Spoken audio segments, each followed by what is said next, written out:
کیا رمضان میں ایک وتر پڑھ سکتے ہیں؟ خالی رمضان ہی نہیں، پوری زندگی میں بھی پڑھ سکتے ہیں، 1، 3، 5، 7، 9 تک احادیث موجود ہیں۔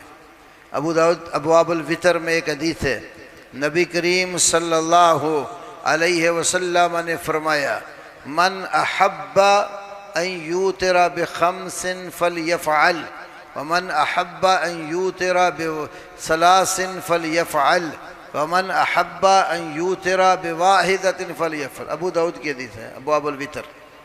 جو بندہ 5 وتر پڑھنا پسند کرے 5 پڑھ لے، 3 پڑھنا پسند کرے 3 پڑھ لے، 1 پڑھنا پسند کرے تو 1 پڑھ لے۔ نبی صلی اللہ علیہ وسلم کا معمول یہ تھا کہ رات کے وقت آپ صلی اللہ علیہ وسلم اللہ کی عبادت 2 رکعات کر کے کرتے جاتے، آخر میں 1 رکعت پڑھ کر ساری رات کی نماز کو طاق بنا دیتے۔ آپ کا فرمان بھی ہے صلاۃ اللیل مثنی مثنی، اور ایک روایت میں صلاۃ النہار واللیل مثنی مثنی، رات اور دن کی نماز 2 رکعت ہے۔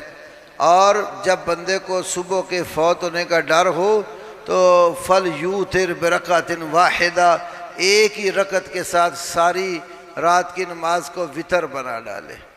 وتر کا معنی ہوتا ہے بے جوڑ، طاق عدد۔ تو جب 2 کر کے پڑھی تو 1 علیحدہ پڑھی تو وہ ساری نماز طاق بن جاتی ہے۔ دارالعلوم دیوبند کے بہت بڑے ایک عالم تھے مولانا انور شاہ کاشمیری۔ صحیح بخاری پر ان کی ایک املائی تقریر ہے، 4 جلدوں میں چھپی، فیض الباری کے نام پر۔ ترمذی شریف پر بھی ان کی تقریر ہے، اور اسی طرح ان کے شاگرد ہیں مولانا یوسف بن نوری، جو بنوری ٹاؤن میں رہتے تھے کراچی میں، ان کے نام پر بنوری ٹاؤن ہے۔ تو انہوں نے ترمذی کی شرح لکھی معارف السنن، اس میں بھی یہ بات ذکر کی جو بھی میں بیان کرنے والا ہوں۔ اور آج مولانا مفتی تقی عثمانی صاحب کی اردو میں جو درس ترمذی کتاب ہے، اس کے اندر بھی انہوں نے یہ بات ذکر کی۔ وہ یہ بات ہے کہ مولانا انور شاہ کاشمیری فرماتے ہیں کہ مستدرک حاکم کے اندر ایک مضبوط اور قوی سند کے ساتھ حدیث ہے کہ نبی صلی اللہ علیہ وسلم وتر اس طرح پڑھتے تھے کہ کانا یتکلم بین الرکعتین والرکعہ، کہ 2 رکعتوں اور 1 رکعت کے درمیان آپ کلام کرتے اور گفتگو کر لیتے تھے۔ 2 پڑھی، پھر کلام کیا، گفتگو کری، تو پھر 1 رکعت۔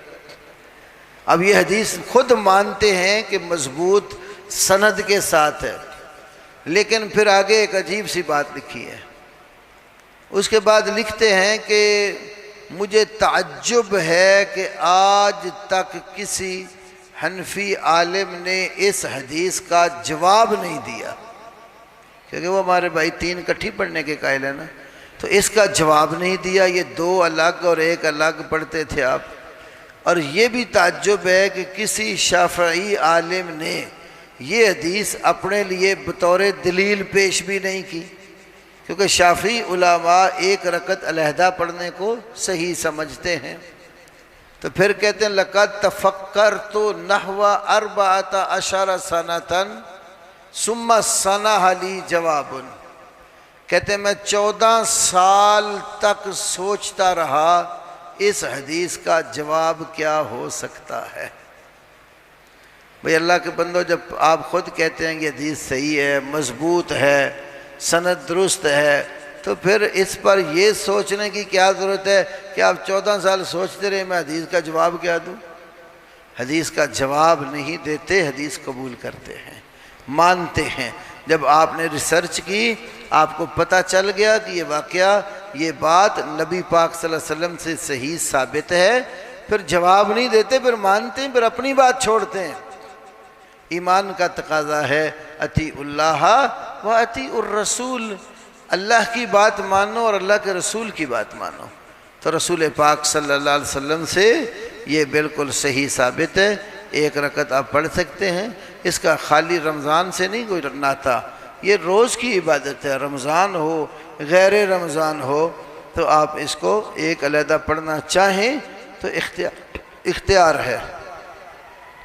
لیکن وہ میں ایک اور بات بتاؤں کہ زیادہ سہولتوں کی طرف ہم بڑھتے ہیں تو جو باقی احادیث ہوتی ہیں ان کی طرف بھی توجہ کرنی چاہیے۔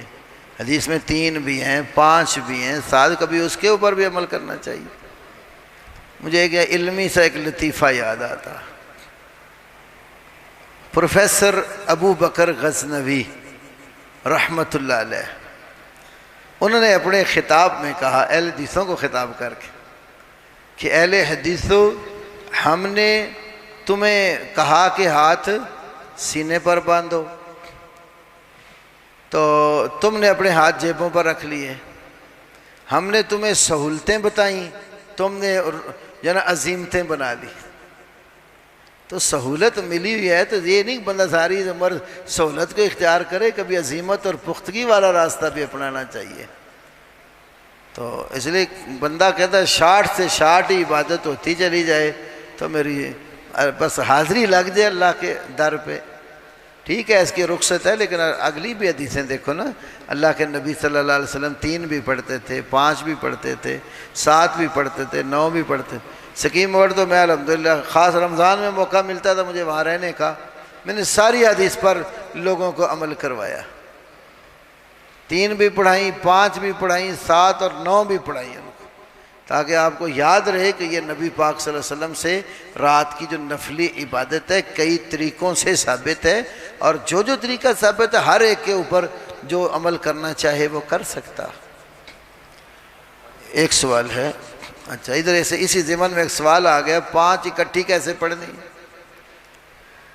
نسائی وغیرہ کی حدیث ہے، کان یوتر بخمس فلا یجلس الا فی آخرہن، 5 رکعت اس طرح پڑھتے تھے کہ پڑھے کھڑے ہو گئے، دوسری پڑھی پھر کھڑے ہو گئے، تیسری چوتھی 5ویں میں جا کر بیٹھتے تھے، اور اسی طرح اگر 7 پڑھتے تو 6ٹھی میں جا کر پہلا تشہد اور 7ویں میں آخری، 9 پڑھتے تھے تو 8ویں میں پہلا تشہد اور 9ویں میں دوسرا، 5 3 اور 1 میں صرف ایک ہی تشہد آخر